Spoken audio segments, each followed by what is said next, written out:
Reka ndabaramutse amahoro y'Imana abakunzi ba television Heritage ndabashimira cyane kuba mudukurikiranye muri mu bihugu bitandukanye muri Afrika muciye kuri CANAL+ no kuri STARTIMES n'abadukurikirana ku mihora itandukanye kaze ikiganiro n'ikiganiro impano hawe aho mubizi yuko twakira abanyengabire zisanzwe ziko zirakorera mu kwagura ubwami bw'Imana. Kuno munsi ndi kumwe n'umugwi mukunda Ipendo Sound, ndi kumwe na Guylain, ndi kumwe na Ornella. Ndabaha ikaze. Ya, murakoze cyane kuduha ikaze mu nyubako za HTV. Kuri jewe n'umwendo usanzwe kubera hari hazigiye antuka ntaboneka hano. Yego, merci beaucoup. C'est sûr. Kaze cyane. Murakoze twakira. Ya, murakoze cyane. Hanyuma ku mazina nakuvuze mugabo eske utwidondora cyane ku bantu bari kuri iki kiganiro. Yego, amazina ni bitanga Flavia Ornella. Nabasanze ndi mu mugwi Ipendo Sound, sanze ndi umuririmbyi. Hama nkaba nkijijwe ko ndaheza. Kaze cyane. Yes. Nanje ntwa Guylain igira ubuntu. Hama nanje ndi mu mugwi Ipendo Sound. Yego. Akaba nawe urongoye. Natwe ku bantu bakurikirana amapaje yanyu muherutse guhimbaza isabukuru y'imyaka 4. Nyumva gute? Umunezero twarabonye Imana vraiment. Umwana n'umwizigirwa ku byo yavuze. Ushobora kubona ati antuka ahubwije ku myaka 4 kavuga ati Imana nziza vraiment byarabaye mu kiganza c'Imana twarushe cyane kuko twari tuvyiteze. Yego. Reka nkiri kuri wewe umugwi wabona mu ntango naho umugwi ugeze no munsi wimva gute mugeze hehe Ipendo Sound ingana gute rimwe abarimvye bangana gute bo bwa mbere zari indoto ariko urumva ni ubuzima bwa misi yose bumva ubana navyo uri kurabibona nyene bimwe aho rorota ama umugwi turi 9 abahungu 4 n'abakobwa 5 ariko Ipendo iyo uvuze ko bigarukiraho gusa ubesh kuko n'umuryango munini turafise staff turafise team management tukandi tuba turi hamwe twese meme haba mu bikorwa twagiye kuririmba ahantu tuba turi kumurumva nabo mu muryango donc turi benshi cyane turashika turarenga nka 20 gutyo. Yego. Mwese musengera muri Sweden. Ya, ndisengera hamwe. N'abaririmbyi bavuye mu mashengera aya. Hariho Life Center, hariho Spirit Garden, hariho Revival Church. Yego. Okay. Hanyuma tugaruke ku izina. Ipendo Sound. Kubera iki iryo zina risigura iki? Bo ngene kubera iki byo babirebire mugabo izina ryo ni Ipendo bisigura kaka hari akantu twabahora gukoresha mu masengesho kukarago abaja kukarago cyabibona nakantu bavuga iyo umuvugishwa akomba vugishwe karaduze kirere cyane donc nakantu bakoresha mu guhimbaza mu gutazira ibari mu masengesho nikajya nyene nikajya Ipendo nyene Ipendo nagaruka ndakaza ya tukabona bien sûr okay. Hanyuma turabizi yuko mufise umugwi muga urimo n'abandi baririmbyi basanzwe barimba ama carrière solo na Flavia turamona mu zindi ndirimbo mbega birurushe guhuriza hamwe mu gihe umwe wese asanzwe hariho n'abandi bariko barajera ama carrière solo. Twebwe d'abord muri Ipendo turabire kuri yego turakora nka Ipendo tuba turi kumwe mugabo kandi iyo umuntu umwe Imana imushize ku mutima kinategeza gukora aragikora arafite ubwo burenganzira cyangwa arafite ubwo kurusha bwo kuja gukora ibyo mugabo ukabitandukana na Ipendo mugabo kandi ntitubuza gukorera umwami no mu bundi buryo. Yego. ya reka ngaruke ku mugwi rero mu myaka ine muramaze gusohora indirimbo zitari zike mbega mumaze gusohora indirimbo zingana gute namye ndaziharura nazo tumenya neza mugasi nyinshi cyane ni hamwe nyine usanga urumva urabikora ugasanga wagiye ukaja mu bindi bo nk'ubu deja uvuze ngo tumaze gusohora menga zirashikana entre 10 9 davyo twatanguriye urugendo hama urumva mugarero Ipendo dufise nyinshi zikoze zitarasohoka niyo mpamvu bigira hano tukavyibagira kwa nyinshi cyane mu bubiko aho rero harimo n'indirimbo nshasha ni indirimbo ikimoto bushasha muherutse gusohora yitwa Siakiri ego turashaka kugira ngo tubwire kuri iyo ndirimbo indirimbo Siakiri twako turavuga kuvyerekeye abantu bagumiza amaso ku musaraba mugabo umusaraba gwari nk'urugendo yarafise karaja hariho n'indirimbo usanga zibivuga ngume ku musaraba ngume kuri cya giti ukamenga ugukira kwabo kuri ku giti ku musaraba ariko siho bijya gwari urugendo haga niho satani yanecerejwe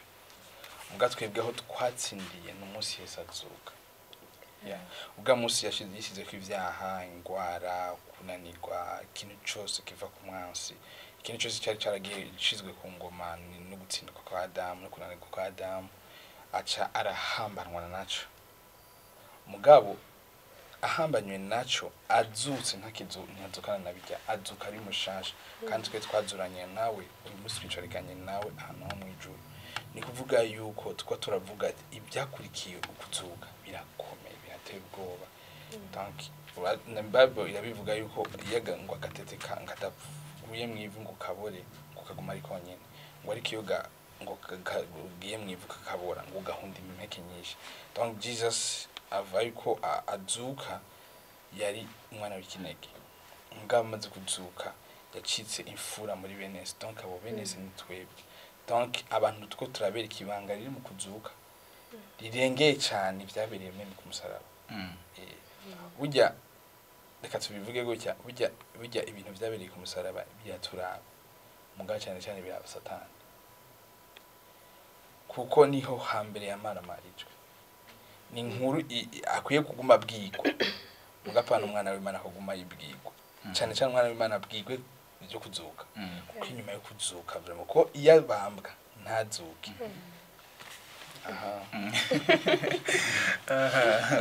okay imbere y'iyo ndirimbo hariho n'indi ndirimbo yitwa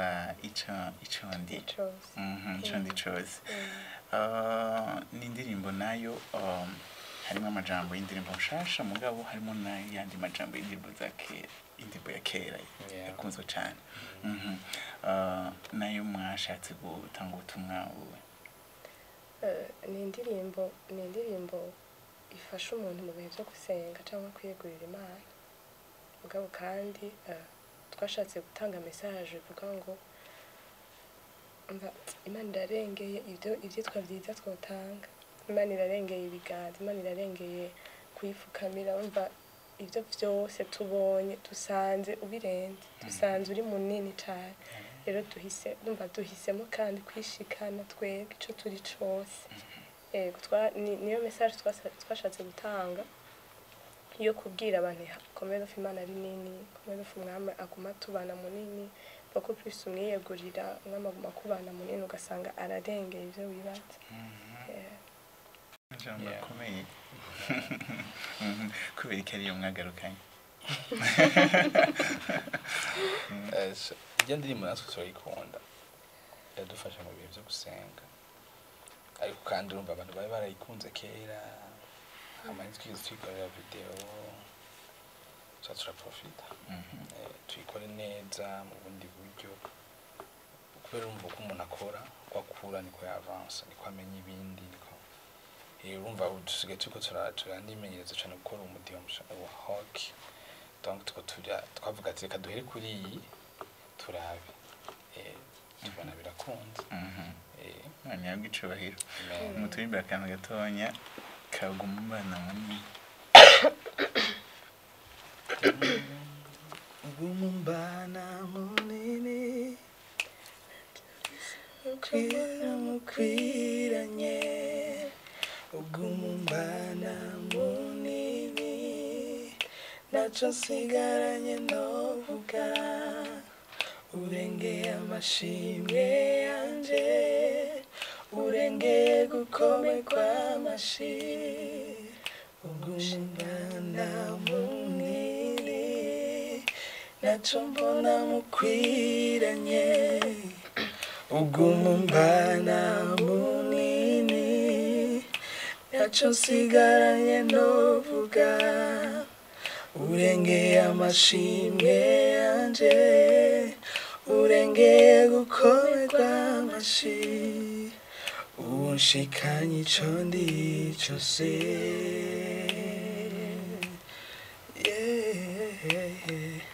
unshikanye ico ndi cose I surrender all I am. I surrender all I am. I surrender all I am. I surrender all I am. Wow. Imbere juste y'izo ndirimbo mwari mwagerageje undi mudiho ahera mbere y'ibyo mudiho mwarahebye ahera Zion yeah na Mahanayimu asa 2023 mengeniye kandi burya abarundi niyo bakunda cyane abarundi barakunda abatambi abarundi benshi ntibakunda ibyo gusenga kuduza amaboko kurambarara ariko twe twashize imbere cy'umwami atubwira kurusha ibyo abantu bashaka twabihebye kurumva dusanga ntitwitegeka mu kwandika dusanga umu artiste aba muri we ni umu artiste ubundi niyo office yiwe wenyene ni office yiwe donc usanga hari ibintu byinshi kiraraba ati reka ngiriki mugatwe twumva twifuza cyane ko indirimbo zacu twebwe uramenya aho watumwe twatumwe mu ishengero twatumwe mu ibarabara hari abo usanga rero batumwe gutyo kavuga ati jewe natumwe muri boîte mugatwe twebwe turumva ko umwami yaduhamagara cyane gufasha ishengero rya Kristo kwandika indirimbo for the church of Christ not kugira zo mwibarabara nazo ni nziza mugabo twumva turaho hantu cyane mbega nyine nshingira kandi kabaza mbega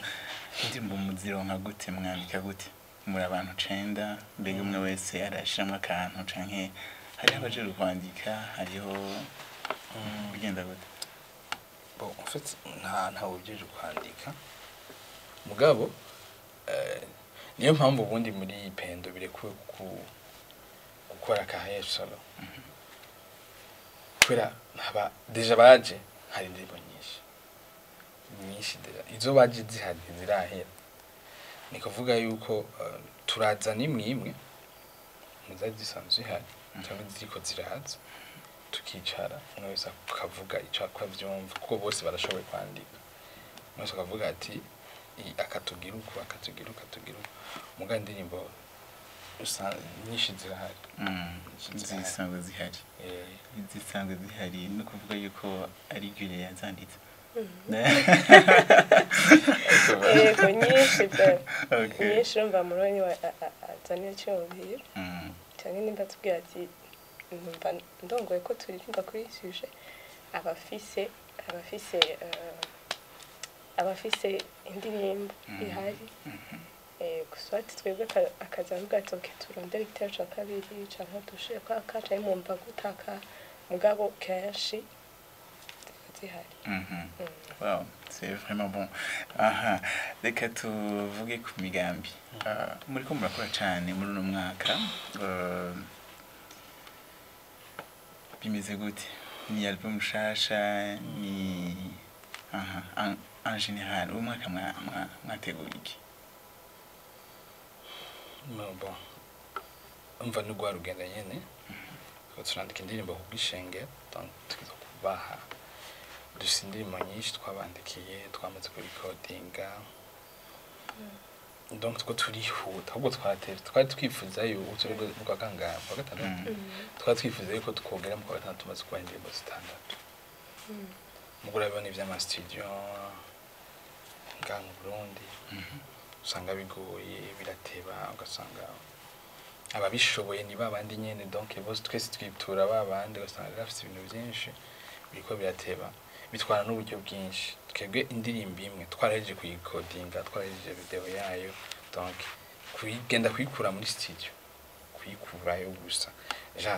turumva hagiyeje kuyikodinga urasubira muri studio ukakosora amajwi ukagira iki kubera ajya twarikodinze live aba arimo induru ari ibyo tutegeza gukosora kugira iveyo twaraharuye dusanga biratwara nka $200 donc indirimbo yose kugira isohoke waraheje kuri ha video usanga rero ni birebire biraturuhisha bitwara ibyo bwinshi bitwara ko twikoncentra kuri ibyo bintu kabisengera tugatanga ico dufise cyose rero urumva turi muri urwo rugendo rwo kuzisohora ubu urumva tumaze gusohora zibiri muri no mwaka ubu nyene twifuza kuba iyindi ya gatatu gucyo amezi basasigaye tubahindira imwe dufise icifuzo twaramaze kukivuga dufise Palusha concert le 22 décembre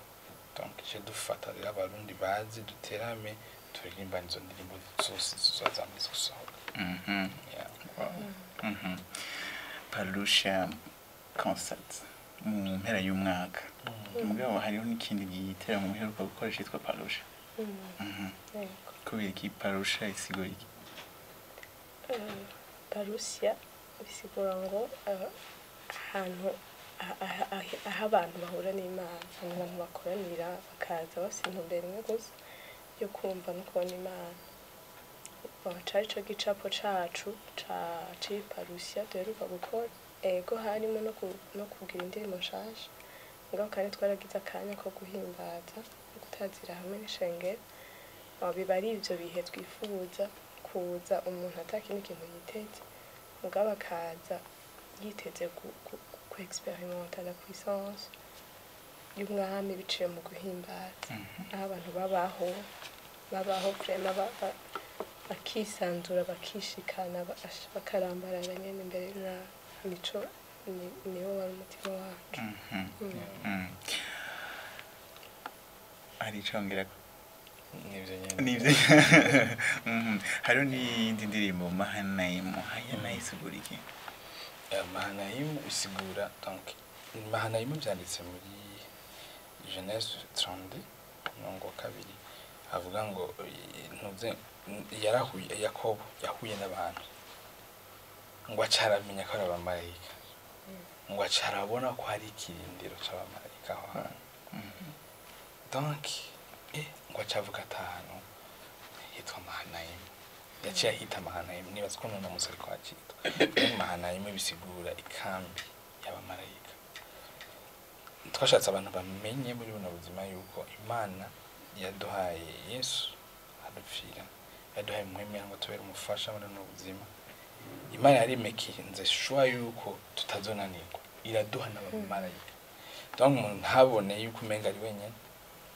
hari abamarayika barungitswe kumucungera aha turi ngaha niho bari uri muri bisi uri kurakora ibi barahari kugira bagufashe ubwo baprofite babwira ibyo bagufasha donc bamenye donc babe conscient ingero y'u Burundi ribe conscient yuko hari abamarayika bari mu buzima bw'umukristo wese nibyo ko turaririmba donc barahari ngo bakuzigame turi vers la fin mugabo ntitworangiza kino kiganiro tutumvise intahe ça fait 4 amatémoignage bamaze kuronka kabakora ku mutima mutu partager iyo tutazironka dushoboye tuba twarabihebye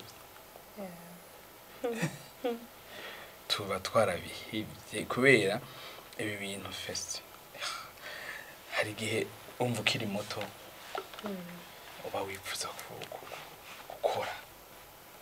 ubona abantu bose bakunda indirimbo zawe ubone abantu baririmba shengero hari gujaro kabona abantu ibihumbi bako baririmba umukunzi wanje ko baririmba hira kavuga ati asha kuri ndoto yarashitse ariko abantu ntibamenya sacrifice bisaba kuko burya igikorwa cy'Imana gitezwe imbere n'amafaranga cyangwa ikindi kintu gisatezwe imbere na sacrifice ko uri kumwe n'abantu biteguye kwitanga kurara ubusa kurara itiro kubicyo kintu haraho tuvuga ati rero ibi bintu ya mugabo ugaca wumva nk'intara gashovuga ati no reka tubandanye kubera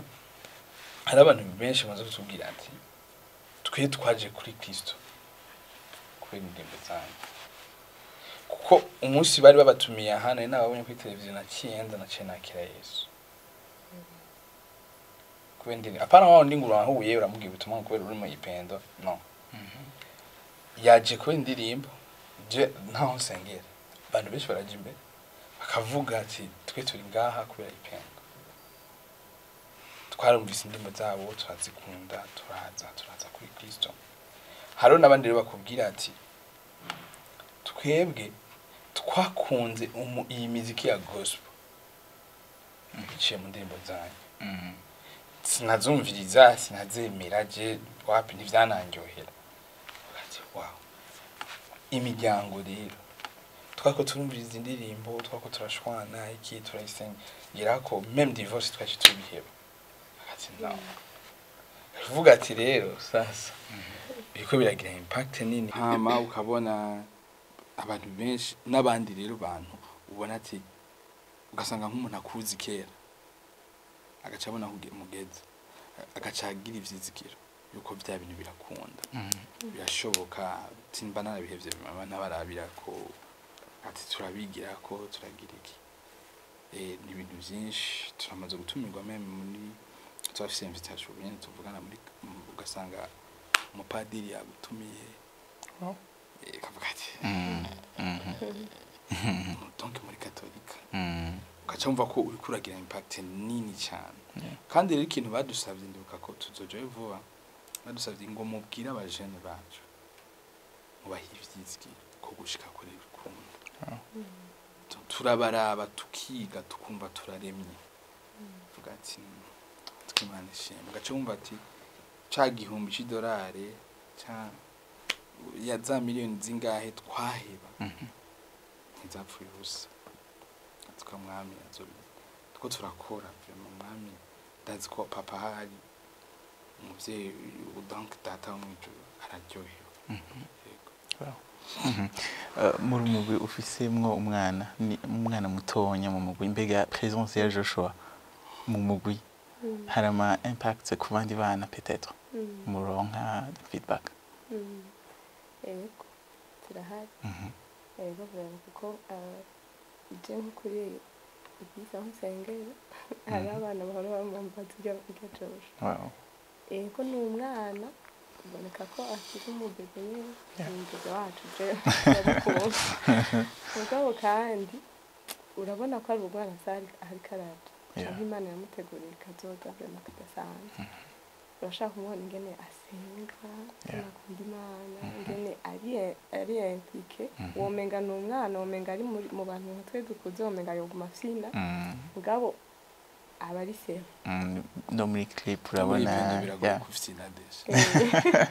turi muri repetition arabitse batekereza akarepeta turi mu ma video turi muri studio arazi ko ikintu cyose gitegerezwa gukorwa turi muri prayer arazi ko asenga nyene urashaka dora tubibona bimwe abantu bamukunda kumva Imana arangiye Imana arakunda Imana rero bahora bamubwira ku isengero bre cyangwa abamama hari n'uwambagera ko asenga n'umujya mwana mu mugenza gute nashaka kurira ari muri mwete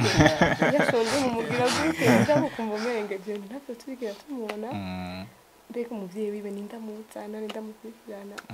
ukumva nyene ko araryohewe kuba bamubonye hari n'igihe tuja muri studio tukataha mu gitondo cyangwa muri clip tuba turi kumwe nawe afungura dufunguye donc Joshua yaramaze ko umuntu akuze mugabo reka nongere ikintu ndakivuge basi bana tukivuga ijya mbere naho kitari kikiribanga manager aza kwihanga Deja tuguma tugire donc kubera abantu babaye inspira n'ibya Joshua n'iki tuguma tugire iyindi team y'abantu bakiri muri rujya rungana nico kibazo nari ngiye kubaza donc indi Ipendo uzobona indi Ipendo Joshua arimwo hatarimwo abamuruta cyane vuba cyane vuba gose ngomba bitangure kubera n'abana benshi bavuga ati no Ipendo kandi Sound bavuga kids. kugira ngo dutegure ipendejo abana nkane Okay. Bon, sinzi ko hari ikibazo ntabajije mwumvamwo akantu kanyuma nk'agasunika rogi niko bakita mu Kirundi. Gutumirira abantu kuraba indirimbo zacu zumviriza surtout ORM zakiri ziduheruka gusohora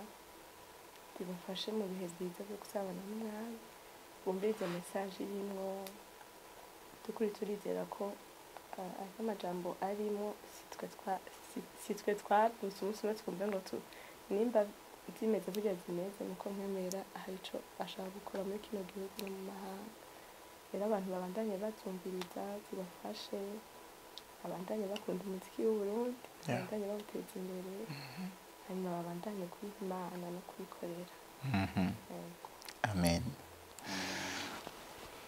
igisho novuga nuko umuntu nimba ufise umuntu agwaye muri famille cyangwa umugenzi umubwire mbizi saki atuka uzotwandikira udintare Yeah, amen. Ndabashimire cyane kuba mwitabiriye buno butumire. Nibaza ko n'ikindi gihe dusubiye kubatumira muzotwitaba. mwakoze kudutumira namwe. Mwakoze namwe kuba mwakurikiranye kino kiganiro kuva mu ntango gushika mu mpera. Twari kumwe n'abantu beza umugwi mwiza ngira mwavyumvise mushikare mukurikirana indirimbo zabo. Ikiganiro cacu tugirangije ngaha duhana isango mu kiganiro gikurikira n'abandi batumire bashasha. Bye bye.